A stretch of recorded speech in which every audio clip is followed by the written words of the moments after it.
Breaking news GST సంస్కరణల విషయంలో ముందడుగు పడింది. పరోక్ష పన్నుల విధానంలో 2 స్లాబులు ఉంచాలన్న కేంద్రం ప్రతిపాదనలకు మంత్రుల బృందం ఆమోదం తెలిపింది. 12-28% స్లాబ్ పన్ను రేట్లను తొలగించడానికి ఆమోదించింది. ఇక దీంతో ప్రస్తుతం ఉన్న జీఎస్టీ పన్ను స్లాబులు రానున్న కాలంలో 2కు తగ్గనున్నాయి.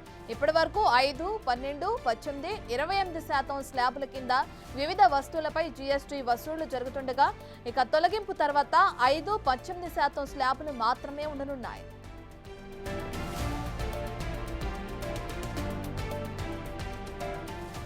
కేంద్ర ప్రతిపాదనలో అల్ట్రా లగ్జరీ అలాగే సిగరెట్ల వంటిపై 40% పన్ను విధించే అవకాశం కనిపిస్తుంది.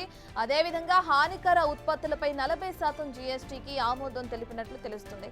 అయితే కేంద్ర ఆర్థిక మంత్రి నిర్మలా సీతారామన్ అధ్యక్షతన రాష్ట్రాల ఆర్థిక మంత్రులతో కూడిన జీఎస్టీ కౌన్సిల్ సమావేశంలో తుది నిర్ణయం తీసుకోనున్నారు.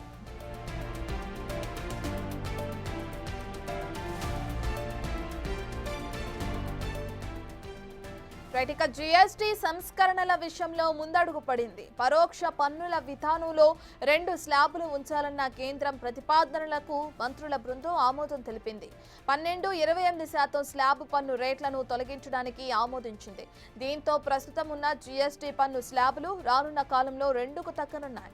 ఇప్పటి వరకు 5, 12, 18, 28% స్లాబుల కింద వివిధ వస్తువులపై జీఎస్టీ వసూళ్లు జరుగుతుండగా ఇక తొలగింపు తర్వాత 5, 18% స్లాబులు మాత్రమే ఉండనున్నాయి.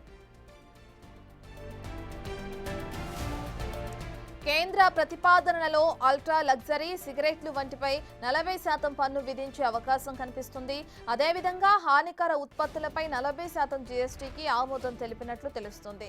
అయితే కేంద్ర ఆర్థిక మంత్రి నిర్మలా సీతారామన్ అధ్యక్షతన రాష్ట్రాల ఆర్థిక మంత్రులతో కూడిన జీఎస్టీ కౌన్సిల్ సమావేశంలో తుది నిర్ణయం తీసుకోనున్నారు.